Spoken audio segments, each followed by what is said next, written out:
uyu munsi nifuje kukubwira ko mugenzi wawe wa mbere ari umugore wawe kandi ari n'umugabo wawe, agakurikiraho abana bawe. Challenge mugomba gutekerezaho, ni devoir nako mugomba gukora. Abagabo n'abagore benshi barakundana ariko ntibari inshuti. N'abari inshuti si inshuti magara.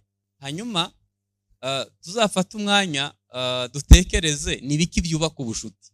Turaza kurebamwo bikeya ariko ugerageze umenye ko mugenzi wawe wa mbere ari umugore wawe, ari umugabo wawe, hanyuma ugerageze mu inshuti magara. Muri impamvu mubwira nabi bikemera, impamvu mubesha bikemera, impamvu utawumva udashaka kumuganira uko mutari inshuti. Inshuti yawe umunwa ubukujya kugira ngo umubwire utuntu twose wabonye uba wumva birakorohera. Yewe n'abagabo tutavuga amagambo menshi, iyo ugeze imbere inshuti yawe urisanzura, urirekura. Nagira ngo rero muri izi nyigisho uhave nibwo ibyo navuga ibindi byose wabyibagiye, uvuge ngo ntahanye devoir yo kuba inshuti, nkaba inshuti magara n'uwo tubana. Murabinyemereye? Uyu munsi naje kukwibutsa ko inshuti yawe magara ni umugore wawe, ni umugabo wawe. Hanyuma imbere y'uko ukorera igihugu, imbere y'uko ukorera abandi bantu bose, umuntu wa mbere ukwiye gukorera neza n'uwo mubana mu rugo. Kubera iki? Reka mbabwira kandi ka kabiri gakomeye. Mu muryango, muri famiye, niho havuka abaperezida, niho havuka abagenerale, niho havuka abacuruzi bakomeye, niho havuka abantu bakora ikoranabuhanga, ariko ni naho havuka amayibobo n'abanywa urumogi n'abiba n'abangana n'indaya n'abatinganyi, bose niho bavuka.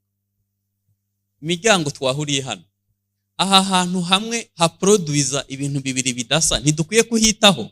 Ushobora kuzabyara abantu beza bitewe n'umwanya washize mu muryango. Mu muryango hari ibintu by'ubwoko butandukanye twakora kugira ngo umuryango wacu ube ari mwiza cyane. Icya mbere ni ukwizerana.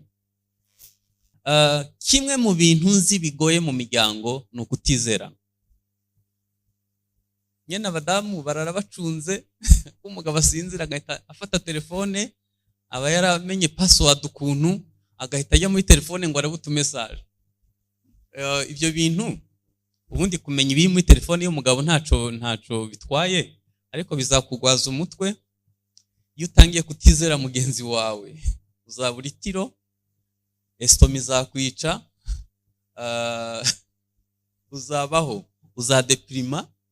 Kubera ko kureba muri telefone ushobora nizo ntege nke wibwira kuzisangamo, ariko simvuze ngo ntukayirebemo, n'uburenganzira bwawe, ariko nanone niba utangiye kubikoreshwa no kutizerana, umenye ko ibintu bigeze kure.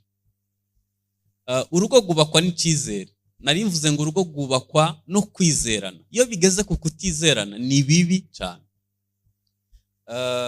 Kandi kutizerana kwafekta ibindi bintu byose. Hanyuma ikindi kizabafasha ni ukuvugana. Communication yubatse neza. Communication igira amategeko.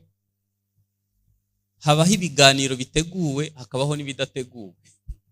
Kubera abadamu bagira amagambo menshi, nako bavuga menshi,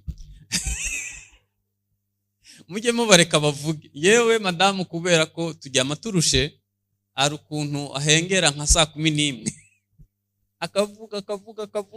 akavuga bimwe simba ndanabyumva neza, ariko amureka akavuga kugira ngo kuko ibyo bintu yabitse muri we yatabivuze bizagaruka ari amahane, bizagaruka ari ibitutsi. Hanyuma si ibyo gusa, abadamu hari ukuntu babibika bakabibika, umunsi umwe byasohoka bikamera nka bombe ituritse. Kubera aba yarabuze ahavugira. Mujye mubaha umwanya byibuze mubatega amatwi. Abagabo bari hano nagira ngo mbigisha akantu keza. Iyo ubashije gutega amatwi umudamu wawe, ibindi byose biroroha. Hanyuma communication nyine igira amategeko. Ni byiza ko muganira nta telefone, nta filime, ibintu byose babishize ku ruhande, kandi ukamuha attention yawe, mukarebana mu maso. Hanyuma kirazira kurakara hagati mu kiganiro.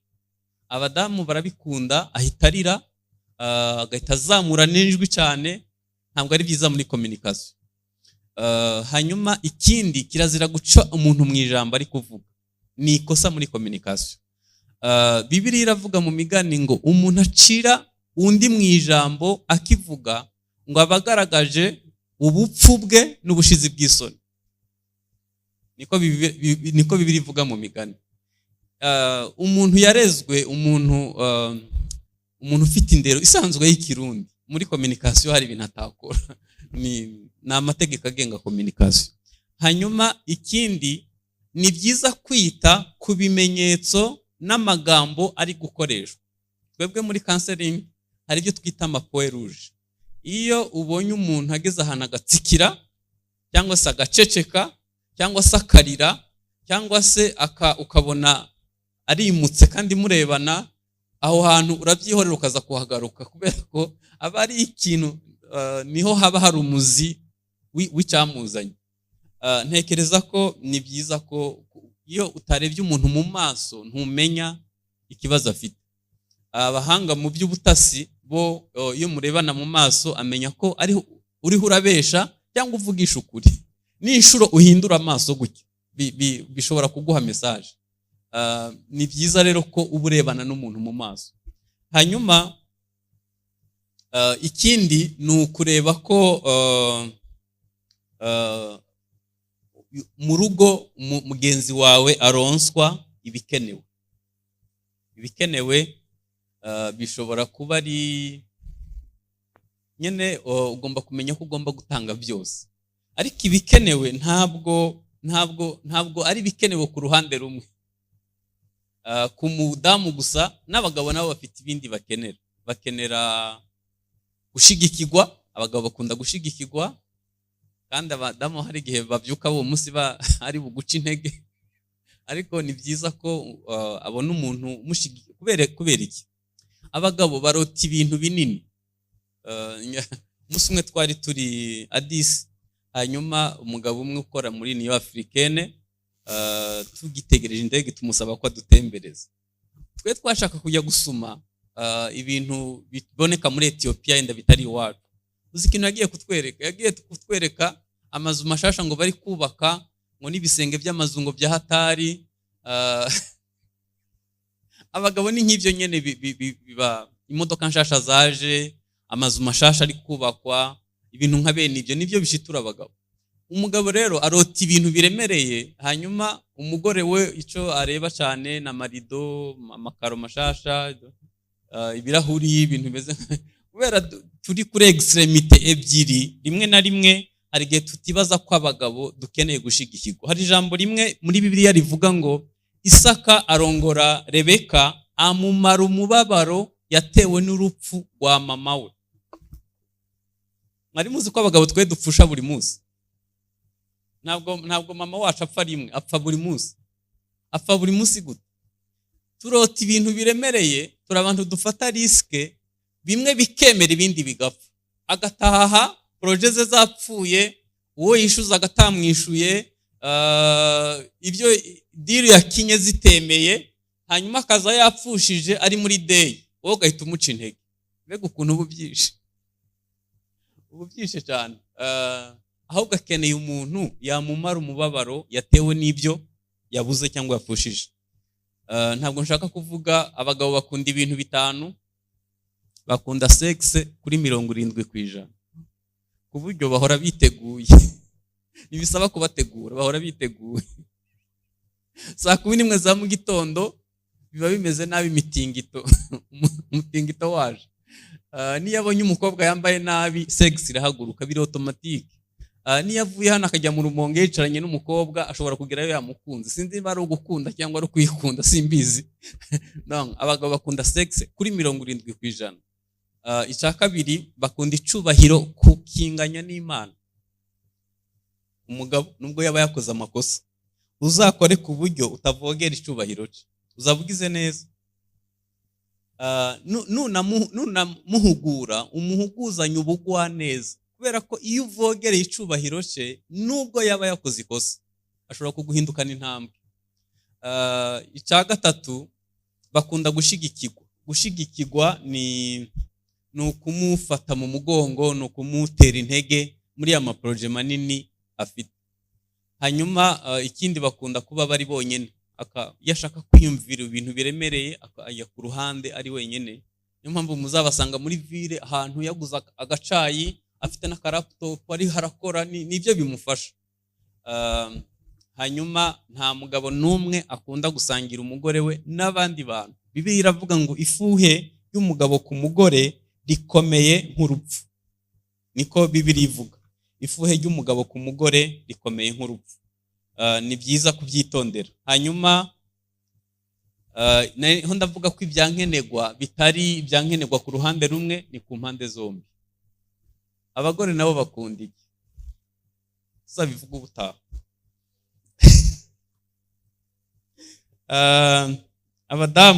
Abadamu bakunda gukundwakazwa, kumusherisa, kubera ko intege nke zabo ni amatwi. Kandi birumvikana mu ngo muri Edeni umugabo yakangutse ibintu byose ari akavuyo, nta kintu kimwe gipanze, ibintu byose bimeze nabi. Bamuha inshingano ebyiri, guhingira ingobyi no kuyirinda. Ibintu byose niwe yabyise amazina bitise amazina. Ariko umugore yakangutse ibintu byose byaragiye ku murongo, hanyuma akangukira ku umutoma n'iki mu Kirundi mana yanjye, kuri poeme imeze neza. Baravuga ngo azi nakara ko mu mara yanjye azitwa umugore kuko yakuwe kuva uwo munsi amatwara afunguye kugera uyu munsi. Iyo umubwiye ngo disi ngo wambaye neza ahita arerembura amaso, ntibagoye n'abana beza.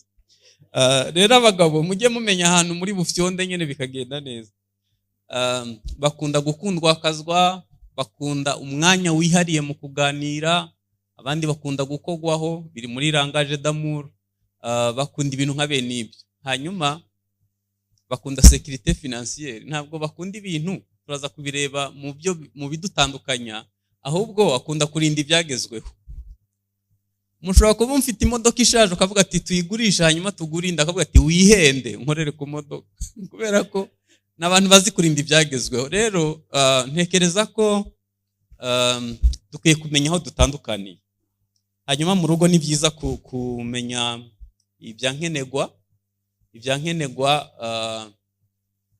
Nigeze kuvuga niba umugabo ari kubaka abatekereza amabati na sima n'ibindi byose, umugore wewe kuko azakira abashitsi abazi ibirahuri byamenetse.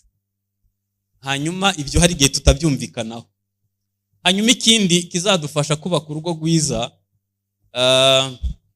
ni ukwimenya. Nagira ngo mpe devoir abantu bose baje hano, genda ugerageze gukora ku ntege nke zawe. Mugenzi washobora kuba azizi cyangwa atazizi, ariko gerageza gukora ku ntege nke zawe. Niba abagore badushinja ko tudakunda kuvuga, donc tudakominika neza, genda ugerageze wige gukominika. Ngewe ndabizi ko kuvuga bingora, hanyuma kubera ko kuvuga bingora ariko kwandika byo ndabishobora. Ibinaniye kuvuga ndabyandika basi. Genda ugerageze kwiga intege nke zawe uko zimeze uzikoreho. Hanyuma ikindi kizadufasha ni ubumwe bw'abashakanye. Hanyuma hari ibintu dukwiye kwitaho mu kugira ngo tugire ingo zikomeye. Dukwiye kuba abantu badahemuka, dukwiye kuba abantu bari fidele, dukwiye kuba abantu b'inyangamugayo, dukwiye kuba abantu uyu ugerageza ube umuntu ube wowe. Hari umuntu umwe aba arimwo babiri, hakaba hariho umuntu yerekana hano n'undi yahishe hariya. Uwo yahishe hariya ashobora kuba arimwo kahise kiwe, harimo amakosa yakoze, harimo. Gerageza ube wowe mu rugo, ugerageza ube wowe, bizagufasha. Hanyuma ikindi muri iki gihe cya social media abantu bahuze, gerageza ube disponible. Uzi ko abantu batatu baza kukuramutsa, umuntu wese agahita afata smartphone, umuntu wese akavugana na telefone yazanye kandi baje kukuramutsa. Ibyo rero biraba aho umuntu ajyana na telefone mu buriri. Abapapa cyane ntibakunda kuturega ko tutagira umwanya, tuvuga amagambo make, utashuhita ujya kuri telefone n'ibintu bibishe gusa. kubera ko nubwo social media ari nziza ariko nta gisimbura umwanya wahaye umuryango. Mfite umuhungu wa kabiri banza atanagukundira kubera ko iyo akuvugisha abanza kukureba mu maso ukareba ko murebana neza. Nta kintu gisimbura umwanya w'umuryango. Mwibuke ko muri iki gihe ikiguzi cy'ubuzima kiri hejuru, ariko nishaka ibisaha imwe ariko uhari wese bizaba ari byiza, kandi ugatanga umwanya w'ingenzi, ubwonko butananiwe. Ibiganiro muganire mu gitondo byaba byiza cyane, ubwonko butararuha kugira ngo ibyinshi utabyibagirwa. Hanyuma submission, cyane cyane ireba abadamu bari hano, ndi bubahe umukoro wo kwibaza ngo submission ni iki. Bibiliya iravuga ngo mugandukira abagabo nk'uko mugandukira Kristo. Abadamu bari hano, haleluya. Bakubwiye ngo meya w'umujyi wa Bujumbura ari muri sari wawe, wasohoka udasokoje? Wasohoka na robe de nuit? None meya w'iwawe ko ari umugabo wawe yaje asanga umeze ikindi nagira nkubwire ko guca bugufi nico kintu kigora abagore cyonyine nabonye. Niyo mpamvu Bibiliya yabasabye ikitari mu muri kamere yabo. Ikintu kibagora no guca bugufi, kubera ko abadamu bagize ibibazo byinshi. Bibiliya iravuga kera ngo baharuye abagabo badashizemo abagore n'abana. No mu muco w'ikirundi iyo umuntu yabaga yarabyaye abakobwa gusa yasaga nk'udahabwa agaciro. Ibyo bituma muri iki gihe cy'uburenganzira bwabo bashaka kurenga naho bagomba kugarukira. Ariko nagira ngo nkwibuke submission ni igihe mutavuze rumwe n'uwo mubana, hari ikintu mutumvikanyeho, ukamuhinda yabukuru ukavuga ngo nubwo tutumvikanye ni wewe boss, ni wewe mutware w'urugo, reka nguhe inda yabukuru. Iyo niyo submission. Kandi na Yesu ntugire ngo tumwumvire ibintu byose yarabikoze. Nta bantu bari hano bafite amasezerano yatinze kwishurwa. None Yesu mwahisemo umuvaho. Turacamukunda hari ibyo atarakora, turacamukunda dutegereje ko dusubiza ibyo yatubwiye, ntituramuvaho. Submission ni ikisobanuye. Ikindi mwibuke ko ibintu byose ishengero ribikora mu nyungu za Kristo. Kubaka urusengero, kugura ibyuma, gutanga amashikanwa n'ibindi, tubikora mu nyungu za Kristo. Hanyuma nagira ngo mbaze abadamu bari hano, wewe wambara mu nyungu zande? Usokoza mu nyungu zande? Ikintu cyose uzajya ukora uzajya ubuka kukwiye kugikora mu nyungu z'umugabo wawe, mu nyungu z'urugo rwawe. Hari gemba ni nko muri ville hari ukareba nk'umuntu ukuntu yambaye ugasanga si mu nyungu z'umugabo gusa, ahubwo yambaye mu nyungu z'abana.